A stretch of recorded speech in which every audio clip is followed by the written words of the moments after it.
doon sa maganda, matarik. For today's video, Sabi ko, hindi dinadaanan. Matarik pa sa sakyan. we're going Matarik pa at the center of Brescia, Dacilatica. Akong naatas ang pagbidyuhin ni Marito Philip, kanya daw load. Hindi naman ako ganun yung karte. Alay natin, ako lang natutuwa. Hindi ako marunong mag voice over. Kaya, pasensya na. Support lang sa Maritong mahilig mag-reels. Ariata nung past life niya ay isang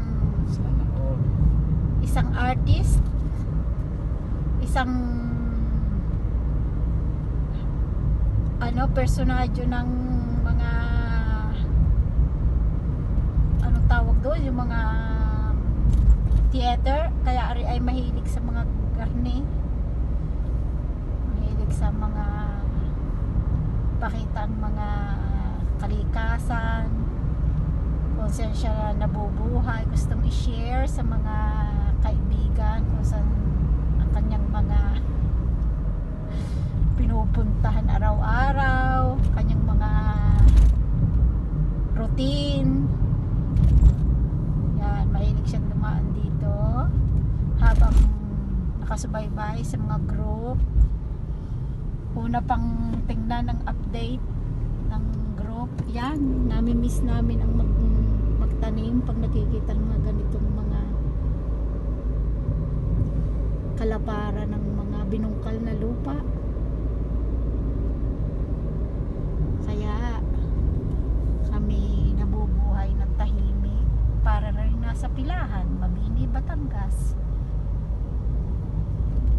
Yan, malapit na po kami sa aming destinasyon.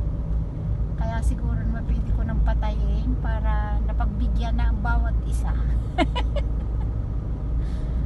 ay naku, kaya ako hindi pwedeng mag-driver. Gusto ko ako lahat sa daan. Ciao tutti sa makakapanood. Gusto lang mag-load ng video at magro-roso daw. Kainama na. Pati Mulye nagiging magko-cover. Ayan, piano. Ciao tutti. At nininervyos lang nasa unahan. Hindi sanay. Ciao. Hindi pa maganda ang daan eh. Saan ka? O hindi pa. Kung maganda ang daan dito eh. Maganda ka naman yan. Lalaki naman eh. Sikip na sikip. Hindi, nasa maganda nga ang sikip.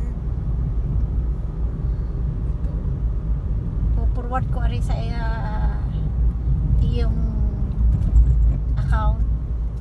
At ikaw ang madaming friend na pwedeng makapanood. Walang saysay pag sa akin at ang aking friend ay bilang na bilang. Kaunti, talama, hikay-kay. Laking andito na po tayo. Ari ang aking Marito din in love kasi sabi mo nang patayin. Sobrang dami ng mga roses na lahat ay rose. So talagang buhay na buhay ang pagmamahal. Nasa paisip po tayo ng Dacilatica. Okay na. Yan, baka mahaba na, baka magalit ng manonood. Ciao tutti. Ilang minuto dapat? 4 minuto na eh. Basta. Ciao.